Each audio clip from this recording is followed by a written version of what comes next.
Là, je prends vraiment conscience que je suis malade. Avec cette crise, je deviens une personne malade. 1, 2, 3, 4.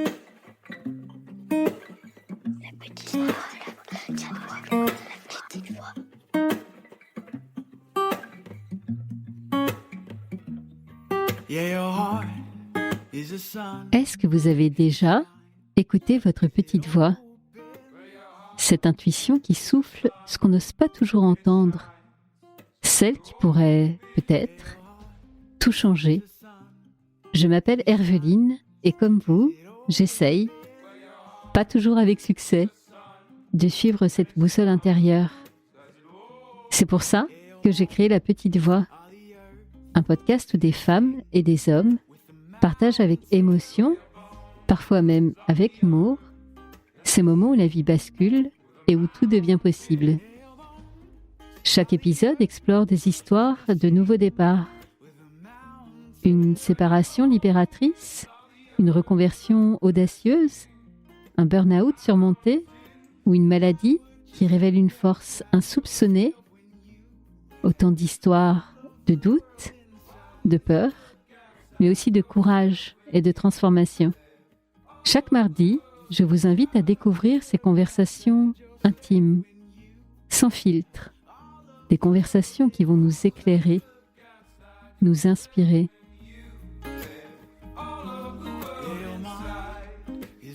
Alors, prêt à écouter La Petite Voix pour entendre la vôtre? La Petite Voix, le podcast. C'est parti!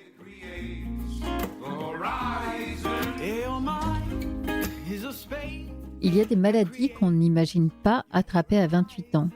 Des maladies qu'on associe aux articulations qui craquent, aux matins difficiles, aux personnes âgées qui avancent lentement sur le trottoir.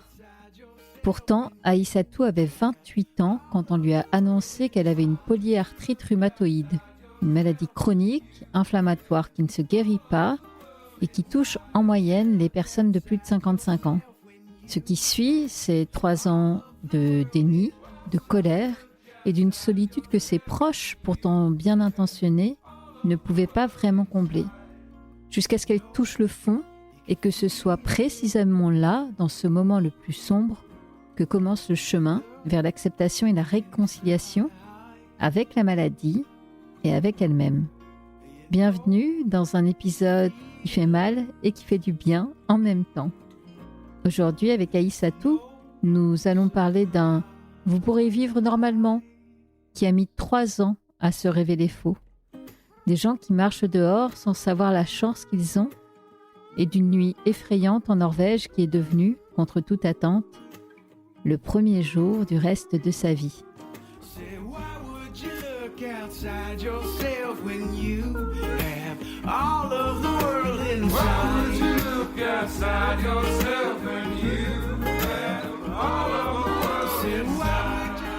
Bonjour Aïssatou et bienvenue dans La Petite Voix. Salut Herveline. Je suis très contente de te recevoir et puis j'ai envie de commencer par une question toute simple mais on va comprendre dans le déroulé de l'épisode pourquoi elle n'est pas si évidente. Eh bien comment vas-tu aujourd'hui Aïssatou? Aujourd'hui, ça va. C'est une bonne journée. Tant mieux si c'est une bonne journée parce qu'on va avoir besoin de toi complètement là dans les minutes qui viennent pour que tu nous partages cette expérience, une expérience avec la maladie. Malgré que tu sois jeune, on va parler ensemble de polyarthrite rhumatoïde, si je ne dis pas de bêtises, et de comment tu as appris à vivre avec cette maladie. Allons-y directement dans le vif du sujet en évoquant ce passage que tu as eu à l'hôpital en décembre 2024. Tu as vécu une très grosse poussée de cette maladie. Concrètement, à quoi ça a ressemblé sur le moment, cette poussée de polyarthrite? Alors oui, donc il faut savoir que la polyarthrite rhumatoïde, c'est une maladie donc rhumatismale qui touche les articulations, qui provoque de l'inflammation dans les articulations et qui fait qu'on va avoir des douleurs très fortes, handicapantes, voire invalidantes. Et en décembre 2024, j'ai vécu ce qui s'appelle des poussées, donc qui sont ces moments où le corps est en crise et où on a des douleurs très fortes aux articulations. Une première au genou et une deuxième à la hanche. Et c'est vrai que ces 2 poussées, elles ont été très violentes pour moi et très, très traumatiques parce que c'était un niveau de douleur que j'avais jamais expérimenté avant. En 3 ans de maladie, c'est la première fois que j'avais aussi mal. Et je me suis retrouvée dans une situation de détresse totale à ne pas comprendre ce qui m'arrivait, avoir la sensation que mon genou puis ma hanche allait exploser, de vraiment une douleur intense et que je peux pas vraiment décrire parce que c'était un moment un peu hors du temps et très traumatique. J'arrive pas à parler, j'arrive pas à je suis complètement, bloquée et complètement empêchée par cette douleur. Mais en plus de ça, je suis terrifiée, en fait. Je suis terrifiée parce que je comprends vraiment pas ce qui se passe. C'est la première fois que j'expérimente ça et les médecins m'ont jamais parlé de tel niveau de poussée, quoi. Donc j'ai vraiment très peur. Je suis en détresse absolue et donc on en vient à appeler, à un moment, je dis à mon conjoint qu'il faut qu'on appelle, le SAMU. C'est la première fois qu'on fait ça et c'est lui qui parle au téléphone parce que moi, je ne suis pas capable de m'exprimer, en fait. Je ne fais que gémir. Je suis, pleine de douleur. Vraiment, je ne suis que ça. Qu'est-ce que tu te dis à l'intérieur à ce moment-là? Honnêtement, sur le moment, il y a rien qui passe. Enfin, je suis juste dans un truc de il faut qu'on m'aide absolument parce que là, je ne sais pas combien de temps je vais tenir comme ça. Et j'ai très peur, j'ai très peur que ça s'empire, quoi. Vraiment, j'ai cette sensation que je vais perdre mes membres, enfin, qu'il y a un truc qui va se détacher de moi. Enfin, je sais pas vraiment, de perte totale de mon corps et de ce qui peut se passer. Et donc, je veux juste qu'on me soulage sur le coup. Mais par contre, a posteriori, je développe un vrai trauma suite à ça, de dès que j'ai une quelconque douleur à la hanche ou au genou, d'avoir tout de suite très peur, d'être en hyper-vigilance, de «Ouh là là, est-ce que ça veut dire que dans les 30 prochaines minutes, en fait, je vais passer de tout va bien à la dégringolade et finir à l'hôpital 2 heures après? Ou est-ce que c'est juste une douleur passagère?» Donc pendant très longtemps, j'ai été, vraiment traumatisée.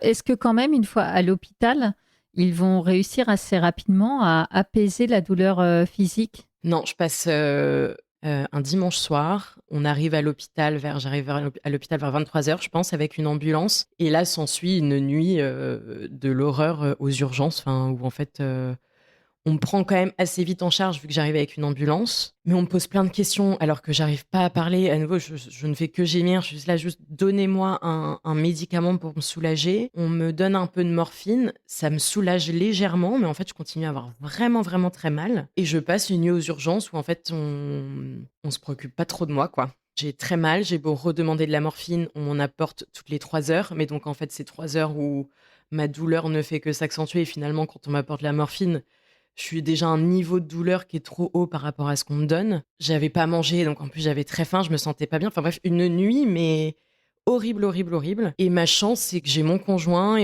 qui avait le numéro du service de rhumatologie de l'hôpital et qui le matin, au réveil, m'a appelé et ensuite lui a appelé le service de rhumatologie pour qu'on me fasse monter, quoi. Donc on a dû outrepasser le mécanisme habituel des services hospitaliers pour que je sois prise en charge plus vite. Et là, ça a commencé à aller mieux. Ok, là, ils t'ont donné le bon traitement qui permet de soulager la maladie, quoi. À partir du lundi, ça allait un peu mieux, mais je suis restée quand même alitée pendant plusieurs jours. Je pouvais pas marcher. Enfin, j'étais complètement bloquée par ma hanche.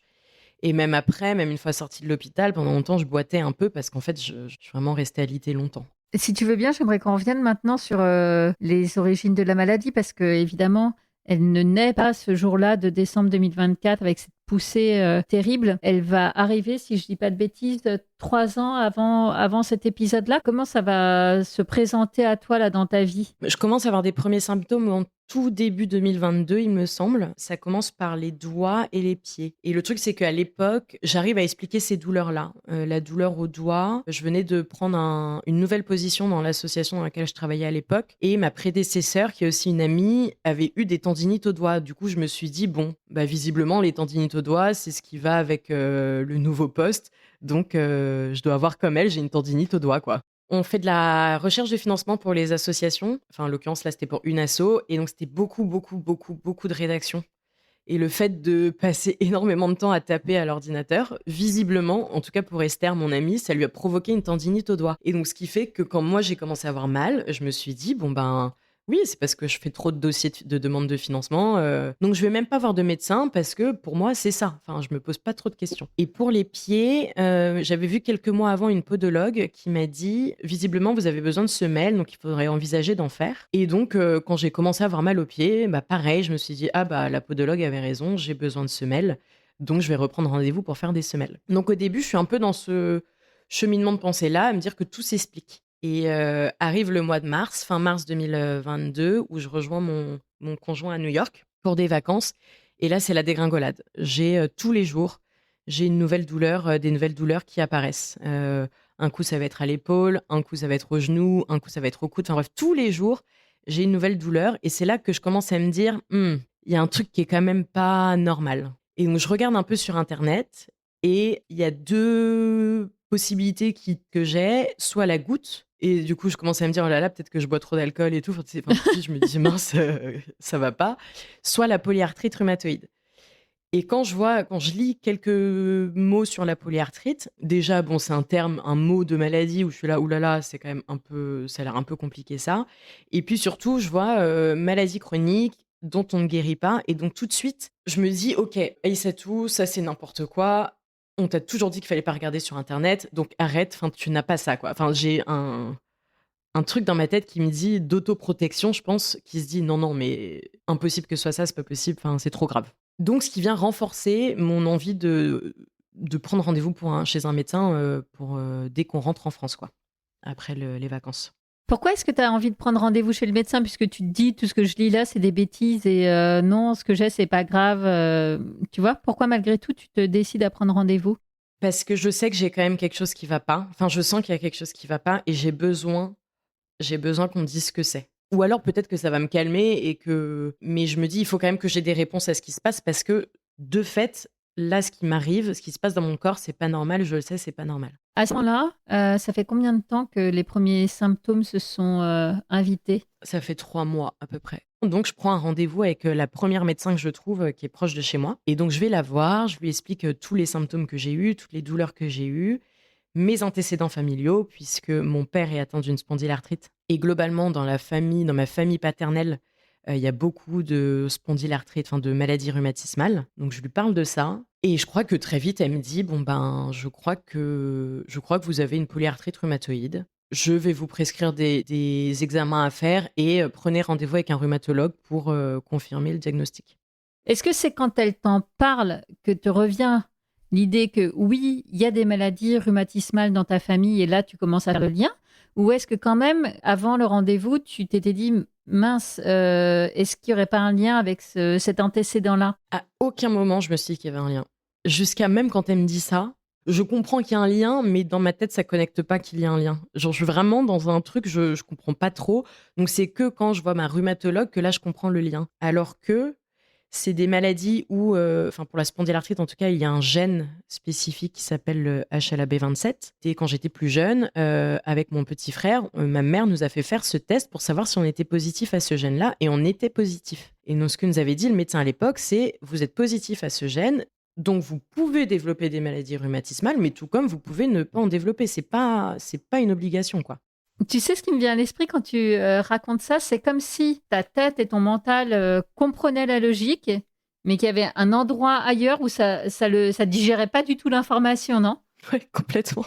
Et il m'aura fallu 3 ans pour digérer l'information. Mais sur le coup, je pense que j'étais dans un truc de bah non, mais enfin, non, il n'y a pas de lien. Et en plus, vu que c'est une maladie différente de celle de mon père, tu vois, je pense que ça renforce aussi ce truc de bah non, c'est pas pareil. Et ouais, j'ai mis du temps à connecter, quoi. J'ai mis vraiment beaucoup de temps à connecter. Et juste pour finir sur l'aspect familial, tu dis que ton père était atteint de cette maladie. Est-ce que ça veut dire que toi, tu l'as vu en souffrir ou est-ce que c'était quelque chose qui faisait partie du quotidien mais qui n'était pas non plus invalidant pour lui? Moi, j'ai toujours connu mon père en fait en souffrir de la spondylarthrite. Une fois que j'ai compris le lien possible, ça a été un premier choc parce que mon père, c'est quelqu'un qui très tôt est très raide. C'est quelqu'un qui peut pas tourner la tête. Pour regarder sur le côté, il tourne tout son buste. On le voit marcher dans la rue, on voit que c'est quelqu'un qui a un problème au niveau de sa colonne vertébrale, quoi. Et j'ai vu plein de fois où oui, il pouvait pas se lever le matin, où il était pas bien. Je l'ai vu en souffrir aussi psychologiquement, être un peu dur parfois. Pour le coup, j'avais une image très claire de ce que c'était une vie, enfin en tout cas ce que pouvait être une vie avec un rhumatisme. Et donc, elle te dit ça comment? Parce que c'est pas rien d'annoncer un tel diagnostic. La manière dont tu le dis, on dirait que c'est dit un peu froidement, Ah oui, elle me le dit vraiment comme ça. sans pincette, sans rien. Juste, je crois que c'est la polyarthrite, aller voir un rhumatologue. Et ce qui fait que moi, je prends pas du tout la mesure de ce qu'elle me dit. Et elle m'explique pas du tout en quoi consiste la maladie. Elle me dit, parle pas de maladie chronique, elle me parle pas de non-guérison, elle me dit rien. Elle me dit juste polyarthrite rhumatoïde, on va faire une prise de sang, on va faire des examens d'imagerie, aller voir un rhumato, et puis bon courage, quoi. Donc je sors de ce rendez-vous, et en fait, moi, je suis super contente, parce que je me dis, je suis pas folle. Il se passait vraiment un truc. Là, je suis juste dans une pensée de ah, ok. Donc vraiment, j'avais raison. Quand tout le monde me disait, mais t'inquiète, et c'est tout, t'es hypochondriaque, tout va bien. En fait, non, j'avais raison, il se passe bien quelque chose. Donc je suis, mais vraiment très contente. Donc, tu es soulagée parce que tu es validée dans ton intuition que quelque chose déconnait avec ton corps. Parce qu'à l'époque, on s'est beaucoup, j'allais dire moqué, c'est trop fort, mais on t'a beaucoup renvoyé le fait que tu te faisais des films. Est-ce que tu étais hypochondriaque? Oui, j'ai un peu tendance à, quand je suis malade, à être dans un truc de oh là là, c'est la fin de ma vie ou je ne sais quoi. Et puis je pense que c'est aussi très humain quand on commence à s'inquiéter que l'entourage soit dans une position de mais t'inquiète, ça ira, non mais je suis sûre que tu t'inquiètes pour rien, tout ira bien. Enfin, donc j'ai eu beaucoup ça, ouais. En fait, bah non, j'avais raison. Il se passe un truc dans mon corps, mais je sais pas quoi. Je ne suis pas capable de l'expliquer. On va attendre le rendez-vous avec le rhumatologue. J'en ai trouvé un très rapidement. Ça a été ma chance, c'est que tout s'est fait assez vite quand même. Je pense que 2 semaines après, je crois. Et j'avais fait les prises de sang et les imageries. Et c'est là que je prends un peu plus la mesure. Parce que là, donc, déjà, je vais au rendez-vous, j'ai mal au poignet. Donc, je me dis, ah, très bien, j'ai une marque de l'inflammation et des douleurs. J'y vais, elle m'ausculte, elle me pose des questions, elle regarde les résultats de la prise de sang, des images. Et là, elle me confirme, elle me dit, bon, ben, Madame So, je suis désolée de vous l'apprendre, mais vous avez une polyarthrite rhumatoïde. Est-ce que ça va aller? Et c'est quand elle me pose cette question que je prends la mesure, que là je comprends entre le je suis désolée et est-ce que ça va aller. Là je comprends que finalement c'est quand même un peu grave, quoi. Et sur le coup, bah, je lui réponds, bah, oui, je crois, je sais, je sais pas, je pense que j'ai eu besoin de temps pour encaisser, mais oui. Et puis tout de suite, elle enchaîne avec on va vous mettre sous traitement. Le traitement le plus classique et qui fonctionne le plus, c'est le méthotrexate. Mais moi, à l'époque, j'entends le blablabla parce que c'est un terme qui est ultra scientifique, ultra technique. Donc je comprends pas ce qu'elle me dit, mais je suis là, ok. Et elle me dit ce truc et qui va marquer ensuite mon parcours pour les 3 prochaines années, ce qui est, vous verrez, aujourd'hui, avec un traitement, on peut vivre normalement avec la polyarthrite rhumatoïde. Ben en fait, je passe de j'ai un peu peur parce qu'elle me dit je suis désolée, est-ce que ça va aller? Et après, elle me dit mais vous inquiétez pas, maintenant on peut avoir une vie normale. Et donc, je sors de là en me disant bon ben ok, donc visiblement j'ai une maladie qui se guérit pas, mais en fait je vais avoir un super traitement et qui va faire que tout ira bien et que je pourrai continuer à faire comme avant, quoi. Donc, on va rien changer. Je suis sidérée, un peu déboussolée. Et en même temps, on me laisse pas le temps de l'être complètement. Tout s'enchaîne très vite. Et donc, ce qui fait que finalement, je vais me rattacher à ce que j'ai compris. Je vais mettre de côté tous les termes très médicaux, très techniques, dont j'avais jamais vraiment entendu parler. Et je vais me raccrocher à ce que je comprends, qui est on peut avoir une vie normale. Et du coup, je sors de ça. Enfin, c'est un peu bizarre parce que je prends quand même la mesure de la maladie. Enfin, tu vois, quand on me pose des questions, j'en parle très vite autour de moi, à mes amis, à mon travail, à mes parents, bon, ça bien sûr, et à mon conjoint aussi, mais j'en parle très vite autour de moi et je dis les mots et tout. Mais en même temps, je suis dans une position, moi, intérieurement, de ouais, mais elle a dit que tu allais avoir une vie normale. Donc vie normale, on continue comme avant.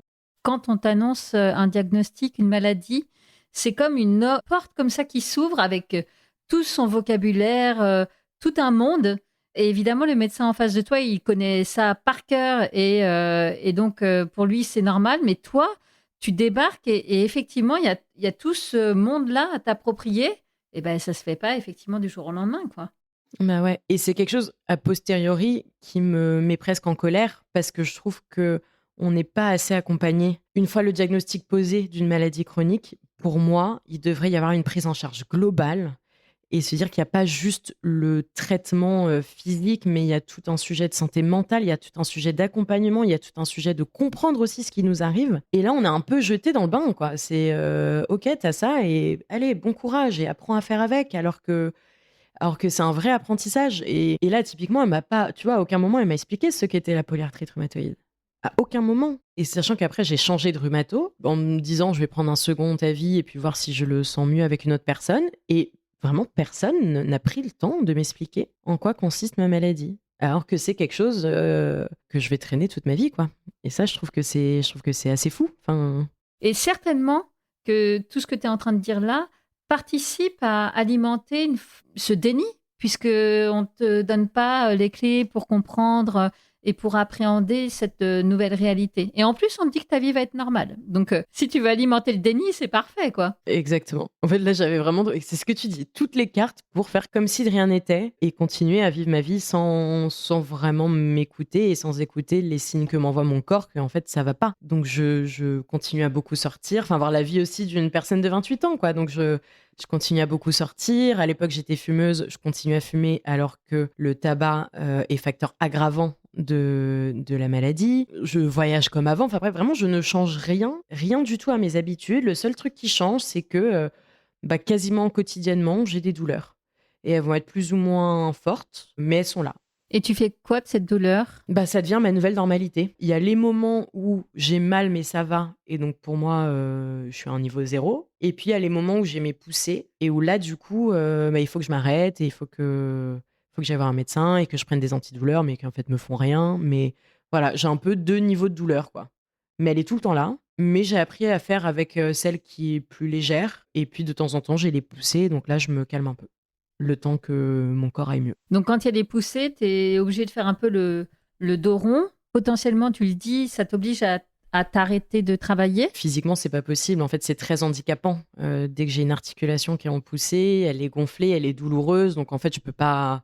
Souvent, je suis complètement invalidée, en fait. Et ça dure combien de temps comme ça, cette espèce de cohabitation, mais sans trop se regarder avec la maladie? Je pense que ça dure bien les 6 premiers mois, quand même, post-diagnostic. En fait, tout le reste de l'année 2022, je pense que je suis encore vraiment dans dans le déni, quoi. Et puis après, il y a un switch où, en fait, je reste dans une forme de déni, en tout cas dans le sens de. Il y a certains comportements que je garde. Je suis très dérangée par le fait de plus avoir le contrôle sur mon corps. Et du coup, j'essaye de maintenir une forme de contrôle en maintenant un peu mes habitudes et ce que j'aimais faire. Et je veux pas trop provoquer de changement, quoi, tu vois. Donc, ta manière de contrôler la maladie, c'est de la tenir à distance en lui disant, regarde, le cocotte, tu me feras pas changer ma vie. T'es là, mais moi, je continue à vivre normalement. Et en même temps, je commence à développer aussi une forme de colère et un gros sentiment d'injustice, où là, je sens que ça commence à me peser moralement. Et souvent, quand j'ai des poussées, en fait, je suis vraiment très en colère, quoi. Je me dis, mais j'ai que 28, 29 ans. Pourquoi ça m'arrive à moi? Pourquoi ça m'arrive à moi maintenant? Quand c'est des maladies où la moyenne d'âge de diagnostic, c'est 55 ans. Je suis loin des 55 ans. Pourquoi ça m'arrive à moi maintenant? Pourquoi je peux plus faire ça? Pourquoi... Enfin, je suis très en colère, quoi. Je suis très en colère. Je me dis que tout ça, c'est extrêmement injuste. T'arrives à en parler avec ton entourage de cette colère-là, de ces émotions? Parce que du coup, le faire, c'est aussi donner de la place à la maladie, non? Ouais, mais j'arrive pas trop à en parler parce que j'ai le sentiment que les gens peuvent pas comprendre. Quand j'ai annoncé, par exemple, le diagnostic, on m'a posé beaucoup, beaucoup, beaucoup de questions parce que tout le monde essayait de comprendre, mais en fait, moi-même, je comprenais pas trop ce qui m'arrivait. Donc, en fait, ça m'a mis dans une position un peu de vulnérabilité où, en fait, j'ai commencé à tenir à distance mes proches, en tout cas sur ce sujet-là, parce que vu que je comprends même pas moi-même ce qui m'arrive, c'est difficile de l'exprimer à des personnes extérieures qui comprennent encore moins. Et du coup, je pense que cette colère, elle était alimentée encore plus par la solitude, en fait, et l'isolement que je ressentais face à tout ça. La seule personne avec qui je pouvais en parler assez facilement, d'une certaine manière, c'était mon père. Parce que de tous mes proches, c'est lui qui comprenait le niveau de douleur que je pouvais ressentir, ce que c'est de vivre ça. Mais en même temps, mon père qui me parlait avec un regard d'une personne, qui a plus de 60 ans et qui en plus aujourd'hui va mieux. Donc, où finalement, parfois, il pouvait avoir un regard sur ce que je pouvais lui partager qui me parlait pas parce qu'on vit pas les mêmes problématiques. Donc en fait, en résumé, tu ne te sentais pas comprise. Complètement, ouais. Parce qu'on le voit, c'est pas auprès des médecins que tu vas l'être, ni auprès de tes proches, et pour des bonnes raisons. Tu es entouré de personnes qui ont une trentaine d'années autour de toi, donc c'est une réalité qui leur est très éloignée. Et tu crois que c'est cet isolement-là qui déclenche la colère que tu ressens au moment des poussées? Oui, je pense. Ça vient marquer encore plus le fait que je suis malade et que je suis empêchée et que je ne peux pas faire comme les autres. Et ça, c'est très, très dur à vivre pour moi. C'est à partir de là que je commence aussi à avoir des pensées ou tu vois, quand parfois j'avais des poussées au niveau des pieds ou du genou, de regarder par la fenêtre de chez moi les gens marcher et de me dire mais si ces gens-là qui marchent savaient ce que c'est de marcher. Enfin, tu vois, en fait, j'ai vraiment eu cette pensée de mais j'aimerais tellement revenir à ce moment où je pouvais marcher sans y penser, quoi. Ça m'émeut même d'en parler. De cette insouciance, en fait, j'ai perdu mon insouciance. J'ai perdu la spontanéité qu'il pouvait y avoir dans ma vie et qui est normale à ces âges-là. Et faire face à ça, c'était très compliqué pour moi, en fait. Et vu que j'étais pas non plus prête à en parler, même à une personne extérieure, à un psy, bah tout ça, ouais, ça fait que contribuer à alimenter cette colère, cette injustice. Et j'avais envie de ma vie d'avant, quoi.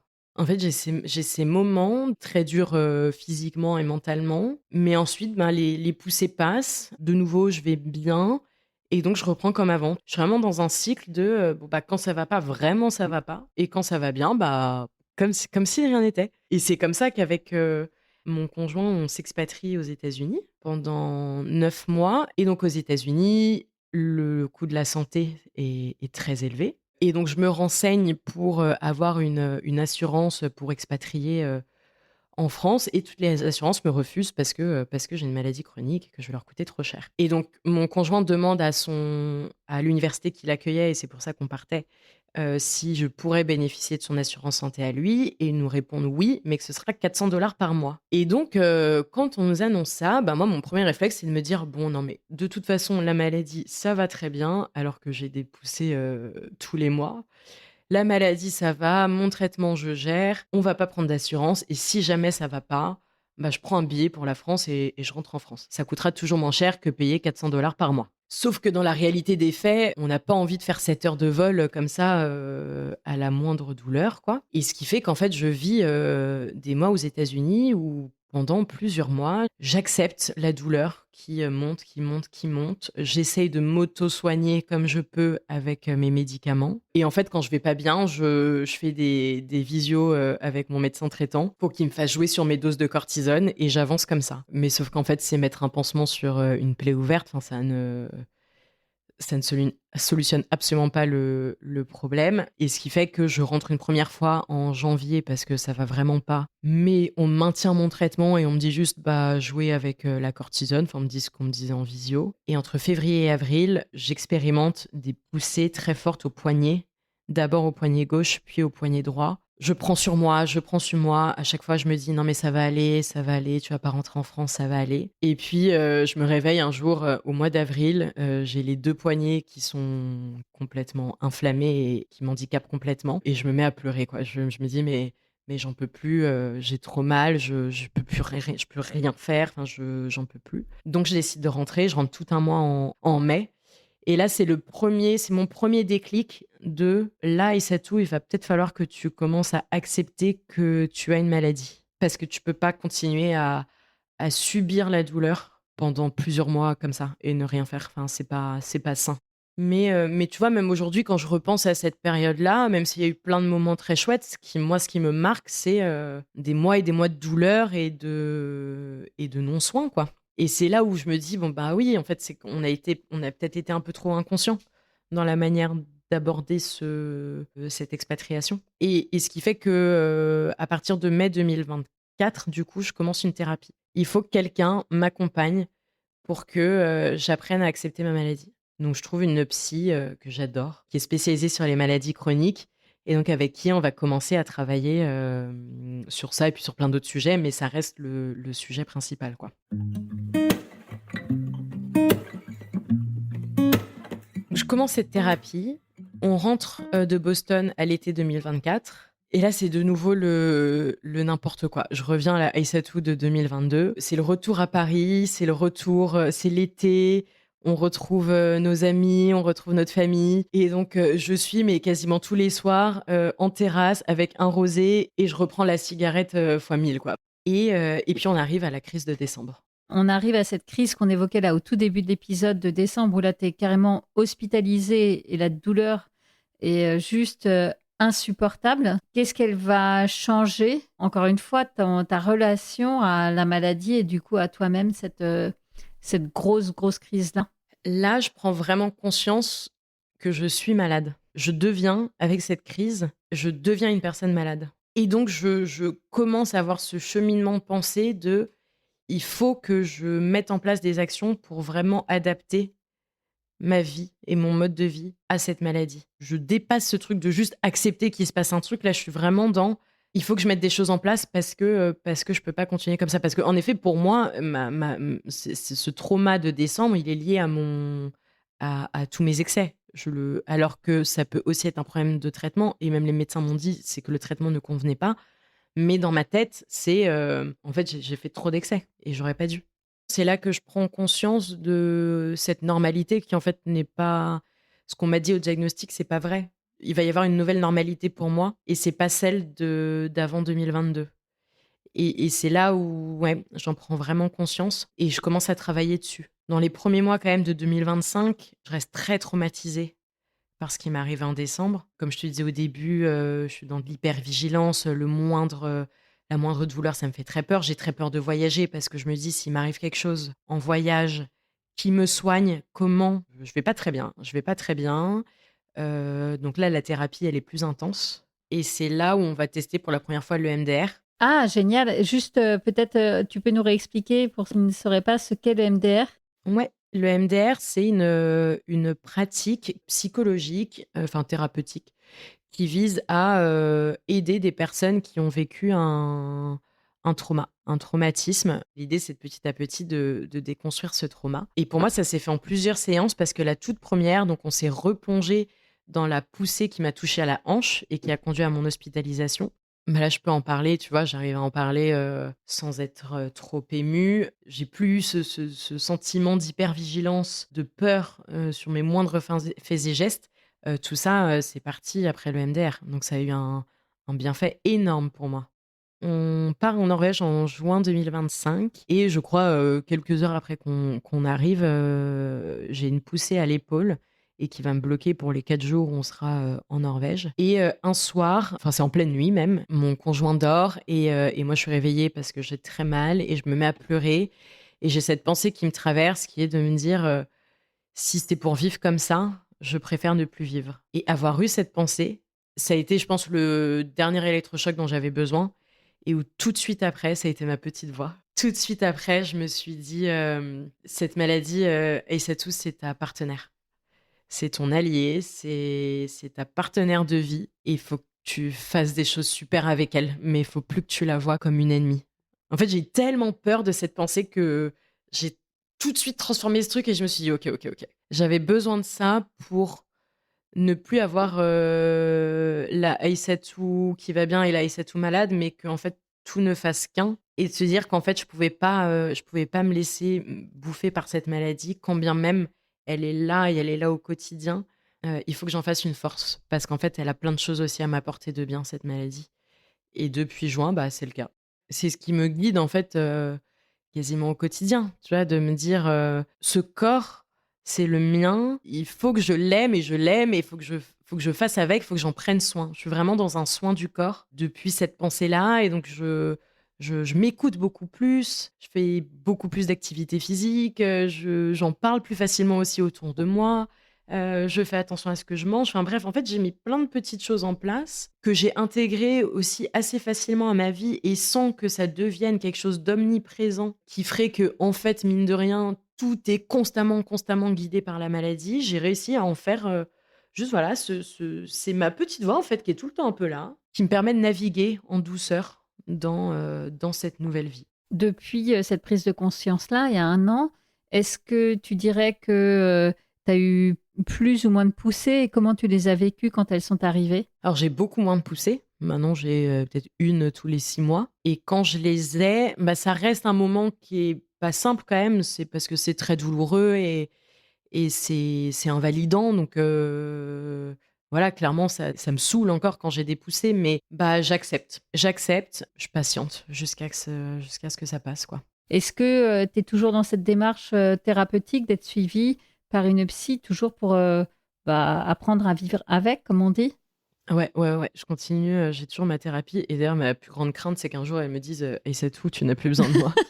J'ai pas du tout envie que ça s'arrête. Voilà, le message est Donc passé.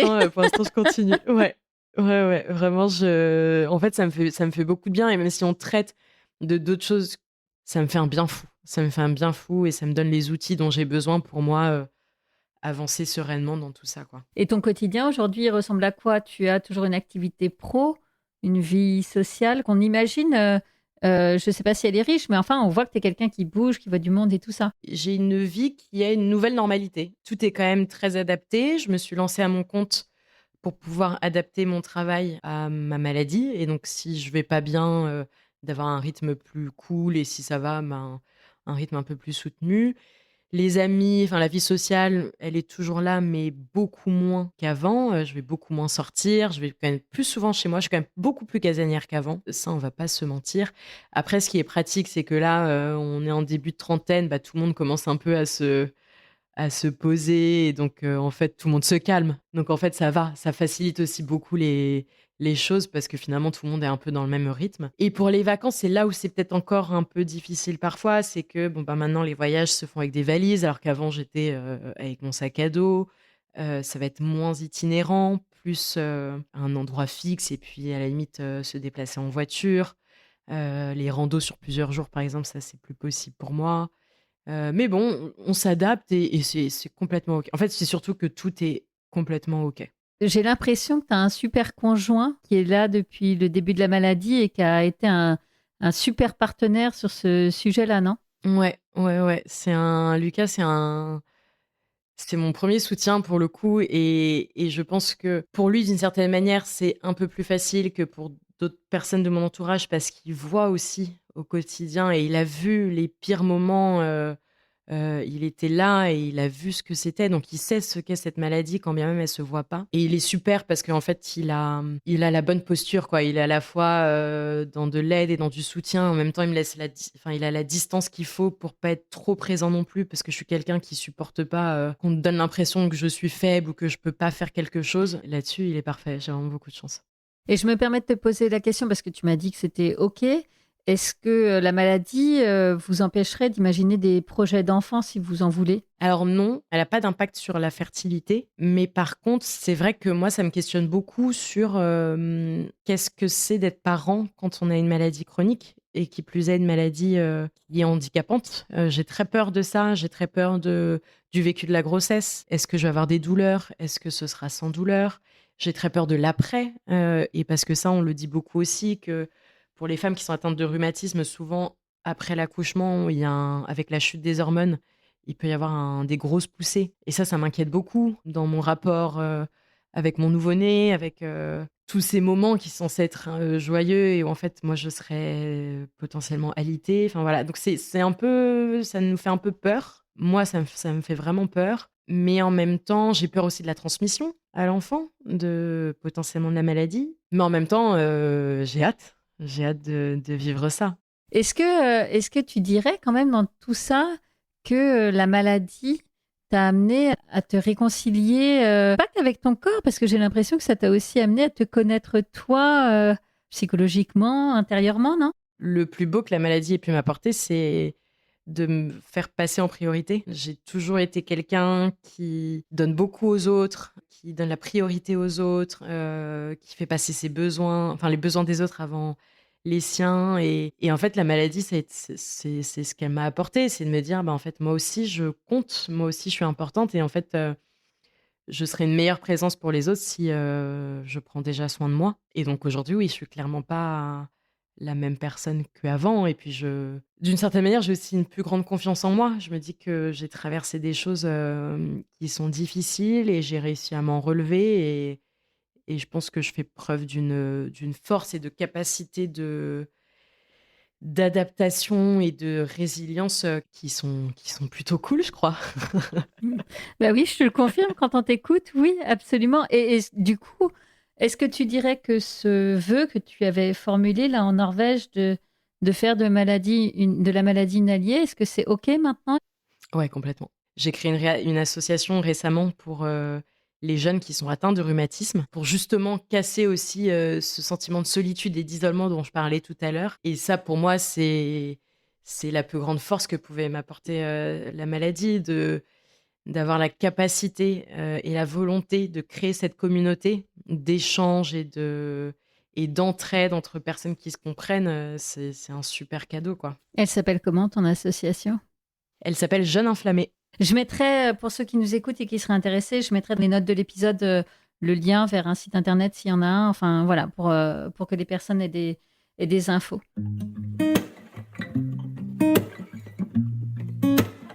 On arrive bientôt à la fin de l'épisode et j'aimerais savoir ce que tu aimerais dire à la jeune, comme si tu étais super vieille, pardon, à la Aïssatou de 28 ans à qui le médecin annonce comme ça, comme si de rien n'était, qu'elle est atteinte de cette polyarthrite. Tu lui dirais quoi? Je lui dirais que non, la vie ne sera pas normale, mais qu'elle va avoir une nouvelle normalité et que cette nouvelle normalité, elle sera super.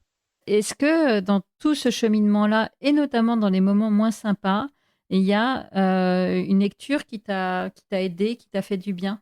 Un livre qui m'a beaucoup marqué, que j'avais déjà lu avant, qui est Americana de Chimamanda Ngozi Adichie, que j'ai relu quand j'étais hospitalisée et qui est vraiment pour moi c'est le livre de ma vie, je pense. J'aime beaucoup, beaucoup ce livre. Il me touche beaucoup, surtout sur les questions d'identité, notamment d'identité en tant que femme noire, et dans lequel je puise en fait une force énorme, et en fait le relire, ça m'a fait beaucoup, beaucoup de bien.